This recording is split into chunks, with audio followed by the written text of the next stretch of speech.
उठा और मैं चला आया बहादुरगंज की उस भूमि पर जहाँ पे मिन्नाज भाई के इंसाफ की लड़ाई लड़ी जा रही है। नमस्कार दोस्तों, मैं विनय दुबे मुंबई से। किसी ने कहा है कि किसी की मदद करो तो मुट्ठी बंद करके करो, एक हाथ से करो तो दूसरे को पता ना चले। किशनगंज के बहादुरगंज में एक हत्या हो जाती है। पूरे देश में उसका गुस्सा दिखाई देता है। एक छोटा सा मासूम बच्चा हाथ में अपने पिता के इंसाफ के लिए गुहार लगाते देखकर किसी का भी दिल रो सकता है। विनय दुबे भी वही इंसान है, वही मांस वही हृदय के साथ पैदा हुआ। उस बच्चे की पीड़ा देखकर रहा नहीं गया। उठा और मैं चला आया बहादुरगंज की उस भूमि पर जहाँ पे मिन्नाज भाई के इंसाफ की लड़ाई लड़ी जा रही है। कल उस परिवार से मैं मिला। काफ़ी देर तक मिन्नाज भाई की जो पत्नी है, उसके बच्चे हैं, उनके साथ बैठा, पूरी केस को बारीकी से जाना। फिर शकील भाई, उनकी पत्नी, उनके बच्चों से मिला, उनकी बेटी से मिला। पूरी शिद्दत से पूरा मामला समझने की कोशिश किया और एक बंद मुट्ठी अपनी तरफ से एक छोटी सी मदद मैंने उस परिवार को की। लेकिन सोशल मीडिया साइट पे जैसे हमेशा होता है कि अगर कोई अच्छा काम करने निकलता है तो उसकी पैर खिंचाई होती है। ये वो इंसान खींचते हैं जो ज़िंदगी में कभी कुछ कर नहीं पाए, किसी को एक निवाला खिला नहीं पाए, लेकिन जो सक्षम है, जो खिलाना चाहता है, ये उसके ऊपर सवालिया निशान खड़ा कर देते हैं। मैं नहीं चाहता था कि इस तरह की जो मदद हम करते हैं वो कभी सोशल मीडिया पर आए, लेकिन इन ऐसे समाज के कुछ ऐसे लोग हैं जो सवालिया निशान खड़ा करते हैं। ये उनको दिखाने के लिए या उनके सवालों का जवाब देने के लिए आज मुझे मजबूरन ये वीडियो बनानी पड़ रही है। मुझे बहुत दुख होता है कि समाज में ऐसा भी तबका है जो किसी भी मरहूम के, किसी भी एक मरे हुए इंसान के परिवार की इज्जत को सोशल मीडिया पर उछालते देखना पसंद करता है। किसी का पति मरा है, किसी का बाप मरा है, लेकिन इसे उस इंसान को इंसाफ दिलाने में इंटरेस्ट नहीं है। इन तरह के समाज के जो एक गंदगी है, उनको इसमें इंटरेस्ट है कि विनय दुबे वहाँ गया तो उसने क्या मदद किया। क्या केवल पैसे से मदद करना ही बड़ी बात होती है? मैंने वादा किया था कि सोशल मीडिया के माध्यम से आप लोगों से अपील की थी कि इस परिवार को आर्थिक मदद की ज़रूरत है। मैं नहीं बताना चाहता था ये चीज़, लेकिन मैं मजबूर हूँ इन लोगों की वजह से कि मुझे आप लोगों के सामने ये वीडियो रखना पड़ रहा है। कल जब मैं मिन्नाज भाई के परिवार से मिला, उनकी पत्नी से मिला, शकील भाई की पत्नी से मिला, इस दोनों परिवारों के लिए मैंने व्यक्तिगत तौर पर 50,000 रुपये का आर्थिक मदद किया। ये जो राशि है मिन्नाज भाई के जो छोटे भाई हैं रियाज भाई, उनके अकाउंट में ट्रांसफ़र किया गया। दोनों शकील भाई और मिन्नाज भाई की पत्नियों की सहमति से ये पैसा मैंने उनके ही सामने उनको भेजा। मैं चाहता था ये चीज़ बंद दरवाजे के अंदर ही रहे, ये केवल उनकी पत्नी और मेरे बीच ये जानकारी रहे, लेकिन जिस तरह से सवालिया निशान मुझ पे खड़े किए गए, मैं मजबूर हो गया कि आपको दिखाने के लिए कि विनय दुबे जो कहता है वो डंके की चोट पर करता है। ये जो 50,000 रुपये मैंने इस परिवार को आर्थिक मदद के तौर पे दिए हैं, ये इनके घाव के सामने कुछ भी नहीं है। इन्होंने अपना संसार खोया है, अपना पति खोया है, उसके सामने ये 50,000 एक मिट्टी के कण के बराबर है। लेकिन कहीं ना कहीं मुझ में ये जज्बा था, इस परिवार को अपनी तरफ से कुछ मदद करनी चाहिए, तो वो राशि मैंने उन तक पहुंचाया जैसा कि मैंने वादा किया था। इस वीडियो में आप देख रहे हैं, मुझे पता था कि भविष्य में इस तरह की चीज़ें होंगी, इसके लिए इस वीडियो को सबूत के तौर पे मैंने रखा। मेरे मोबाइल नंबर पे मैंने डिटेल्स डाली रियाज भाई की, और उसके बाद रियाज भाई के मोबाइल पर ये आर्थिक मदद मिलने की कंफर्मेशन मैंने उनसे ली। लेकिन जिस तरह से सोशल मीडिया साइट पर हमेशा से मुझे इस चीज़ को लेकर टारगेट किया गया, मुझे ऐसा लगता है कि अब मुझे ये सारी चीज़ें नहीं करनी चाहिए, क्योंकि मैं किसी की मदद करने के लिए आगे आता हूँ और लोग मुझ पे ही सवालिया निशान खड़े कर देते हैं। चंद रुपए लेकर मैं आपका क्या कर लूँगा? भगवान ने मुझे वो ज़िंदगी दी है कि मैं सुकून से 2 रोटी खा सकता हूँ बिना कुछ सोशल मीडिया पर किए। ये तो मेरी एक दिली इच्छा होती है, क्योंकि मैंने वो गरीबी वो तकलीफ़ देखी है। मैं चाहता हूँ कि भगवान किसी को ना दिखाए। ऊपर वाला मुझसे ये चीज़ें करवाता है तो मैं आगे आकर कदम उठाकर ये चीज़ें करता हूँ। लेकिन कहीं ना कहीं कुछ लोगों को ये चीज़ नहीं हजम होती है। उनको लगता है कि विनय दुबे बिजनेस करता है। मेरे भाई, किसी की लाश को बेचकर पैसे कमाकर कितने दिन आप खा लोगे, और ये पैसा कहाँ तक हजम कर लोगे? अगर इतनी ही इंसानियत आपके अंदर होती तो जो विनय दुबे कर रहा है वो आप कर लेते, शायद मुझे अच्छा लगता। आपकी उस बेवा पत्नी के हाथ पे, उस छोटे से बच्चे के हाथ पे आज तक कुछ रख नहीं पाए। अगर विनय दुबे 2000 किलोमीटर दूर चढ़कर बहादुरगंज आकर उस परिवार को एक 50,000 रुपये की मदद करता है तो इसमें आपको दिक्कत हो जाती है। मैं क्षमा चाहता हूँ कि मुझे ये वीडियो बनाकर पोस्ट करना पड़ा, लेकिन मैं मजबूर था। समाज की कुछ सोशल मीडिया पे गंदी सोच के लोगों को उनका चेहरा, उनका आईने में गंदा चेहरा दिखाना ज़रूरी था। आपकी सोच गंदी हो सकती है।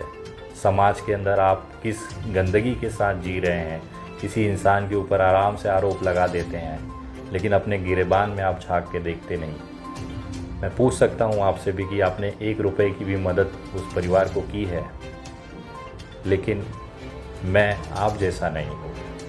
मैं उस हर दरवाजे पहुँचूँगा। आप मुझे चाहे जितना बदनाम करें, मुझे चाहे जितना आप गालियाँ दें, चाहे आप जितना मेरे बारे में बुरा समझें, लेकिन मुझे पता है कि ये 50,000 रुपये या वो राशि उस परिवार के लिए क्या मायने रखती है जिसके सर से साया छीन चुका हो। वो उसका दर्द, उसकी तकलीफ़ आप नहीं समझ सकते, क्योंकि आप तो अपने घरों में आराम से बैठे हैं। मैं निवेदन करता हूँ कि कृपया ऐसे लोगों को समाज से उनको उनका असली जगह दिखाएं। ऐसे लोगों को बताएं कि विनय दुबे गलत है तो तुम करके दिखाओ। विनय दुबे की क्यों ज़रूरत पड़ रही है करने की? रही बात मिलनाज भाई को इंसाफ दिलाने की, तो 100% वो इंसाफ मिल के रहेगा। और अनाधिकृत तौर पे, अनऑफिशियल तौर पे एक सूचना मैं आपको देना चाहता हूँ कि कल रात को मुझे प्रशासन द्वारा सूत्र के हिसाब से जानकारी मिली है कि मिलनाज भाई के 2 आरोपियों को गिरफ्तार किया गया है, और बहुत जल्द इस मामले में पूरी गिरफ्तारियाँ कंप्लीट की जाएंगी। तो कहीं ना कहीं आप तमाम लोगों की मेहनत सफल होती दिख रही है, और बहुत जल्द मिलनाज भाई को इंसाफ मिलेगा। अगर आज भी आप मिलनाज भाई के परिवार को आर्थिक मदद भेजना चाहते हैं, तो मैं कुछ दिनों बाद वापस किशनगंज जाऊंगा, और उस समय ये पूरी धनराशि जो आप लोगों ने मदद के तौर पे दी है, इस परिवार को समर्पित कर छोटे से बच्चे का पैर छूकर आशीर्वाद दूंगा। अगर आप भी इस मुहिम में जुड़कर इस परिवार को मदद करना चाहते हैं, तो आप गूगल पे, पेटीएम और UPI नंबर 9867225779 इस नंबर पर भेज सकते हैं। ये जो QR कोड है, इसको भी स्कैन करके आप भेज सकते हैं। आप लोगों को सवाल आता होगा कि मैं अपना अकाउंट क्यों दे रहा हूँ, तो आपको बताना चाहूँगा कि इस दोनों परिवारों के जो मुखिया हैं, उनकी पत्नी हैं, उनके कोई अकाउंट्स नहीं हैं। इनके भाई का एक अकाउंट है, लेकिन आप फिर उस पर सवालिया खड़ा करेंगे। पैसे का व्यवहार है, मैं चाहता हूं कि ये सीधा उनकी पत्नियों के हाथों में पहुंचे। उसके बाद इस पैसे का, इस आर्थिक मदद का वो चाहे जो करना चाहे। बच्चों को पालना है, कानूनी लड़ाई लड़नी है, बहुत खर्चे होते हैं। सिर्फ दुआओं से केस नहीं जीते जाते, ये आप भी जानते हैं। कोर्ट कचहरी में 100 रुपये का स्टैम्प पेपर जब लगता है, तो किसी की दुआ से वो 100 रुपये का स्टैम्प पेपर नहीं आता है। उसके लिए पैसे खर्चे करने पड़ते हैं। मैं तो उस परिवार के लिए आप लोगों से निवेदन कर रहा हूँ, अपील कर रहा हूँ, जिसका कोई सहारा नहीं बचा है। जो सबसे छोटा भाई है वो भी पढ़ाई कर रहा है। इस परिवार के आगामी जो ज़िंदगी है वो बहुत तकलीफ़देह है। बस उस तकलीफ़ पे थोड़ी सी मरहम हम लगाना चाहते हैं। ये शायद कुछ लोगों को बुरा लगता है, तो आपको बुरा लगता रहे। विनय दुबे अच्छाई की सप्लाई जारी रखेगा। आप तमाम लोगों से निवेदन है, जितना ज़्यादा हो सकता है इस परिवार को मदद करें और मिलनाज भाई के इंसाफ के लिए आवाज़ उठाते रहें। विनय दुबे डंके की चोट पर इस मामले को आखिरी मुकाम तक ले जाएगा। बस आपका साथ, आपका विश्वास इसी तरह से मुझ पर बना रहे। मिन्हाज भाई को इंसाफ मिल के रहेगा। जय हिंद, जय महाराष्ट्र। अस्सलाम वालेकुम, आदाब दोस्तों। अभी हम लोग मिन्हाज के घर पे हैं और यहाँ पे विनय दुबे जी की इंतज़ार में लोग जनसैलाब के तौर पे आए हैं।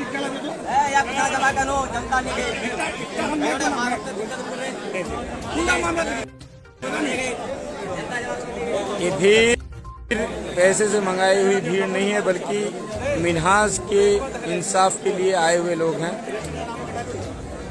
विनय दुबे जी बहुत जल्द 5 से 10 मिनट के अंदर में आप लोगों के बीच में पहुंचने वाले हैं।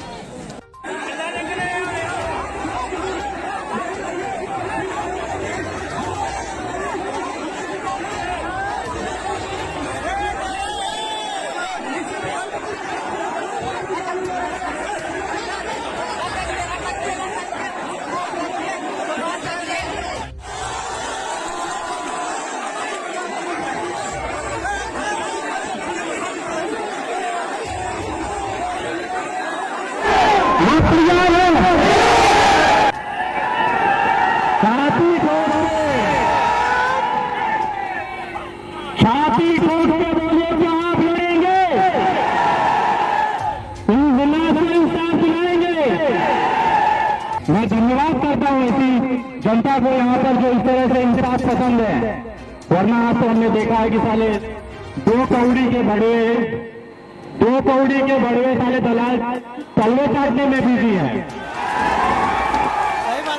आज यहाँ पे जो जितने भी सर दिख रहे हैं, जितने भी लोग दिख रहे हैं, वो चाहते हैं, वो बेखौफ हैं। क्या आप डरते हैं सरकार से? क्या आप डरते हैं सरकार से? किसी का बाप नहीं डरा सकता, उनकी औकात नहीं है कि इसको डरा सके। अगर इंसाफ नहीं मिलेगा तो छीन के लिया जाएगा। ये हमारा संवैधानिक अधिकार है और इस संविधान के अधिकार को कोई माइकल आलम से छीन नहीं सकता। अगर सीधे तरीके से नहीं मिला तो हलक में हाथ डाल के इंसाफ निकालेंगे। यहाँ पे कितने लोगों पे एफआईआर हुई थी जब वो दंगा हो, जो वहां पे टायर वगैरह जलाया गया है? हाथ उठाइए, कितने लोगों पे है? 40 लोग। मैं यहाँ के एसपी महोदय से कहता हूँ कि जेल के दरवाजे खोल दो। वो 40 नहीं, ये पूरी जितने लोग देख रहे सब जेल जाने को तैयार।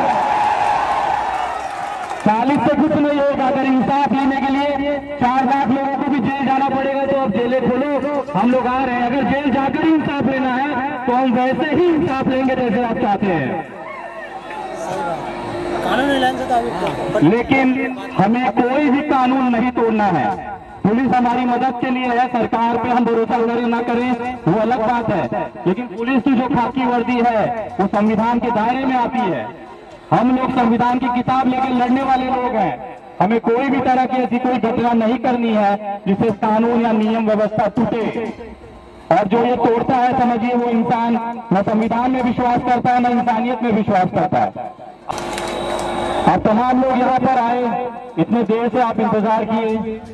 मैं क्षमा चाहूंगा देरी के लिए, लेकिन मैं सलाम करता हूँ कि कुछ ऐसे मर्दों से पानी पड़ा है जो देखने के लिए और लड़ने के लिए तैयार है।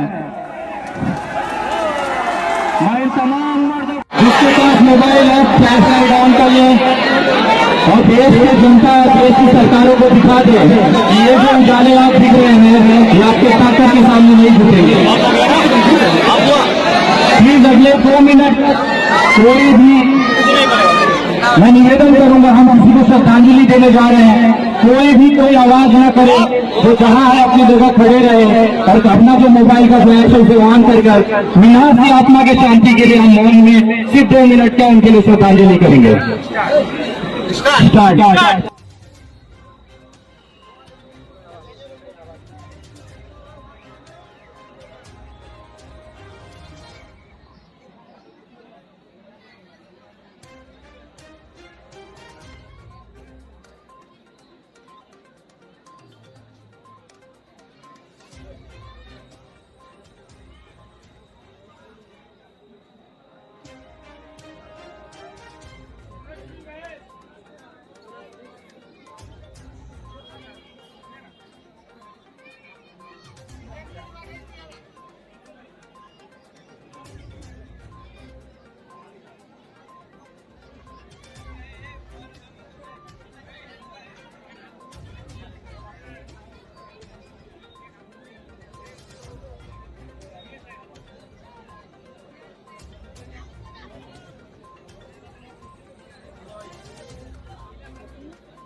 ओम शांति। हम लोग प्रार्थना करेंगे कि मेरा भगवान, मेरा अल्लाह दोनों महरूमों को, शकील और मिनास को जन्नत में आला मुकाम अता करे। शकील भाई को भी जन्नत में आला मुकाम अता करे। हम सब दोनों के इंसाफ के लिए लड़ते रहेंगे और तमाम लोगों को मैं धन्यवाद करता हूं कि आप लोग साथ हैं और इस परिवार का साथ कभी मत छोड़िएगा। विनय दुबे आपका पैर पकड़कर मैं निवेदन करता हूं कि इस परिवार की हिम्मत आप और हम सबसे है, तो कृपया एक भाई की तरह पे हम उसके साथ खड़े हैं, उस परिवार के साथ खड़े हैं और बहुत जल्द इस मामले को निपटा के ही मैं मुंबई वापस जाऊंगा, ये मैं वादा करता हूं।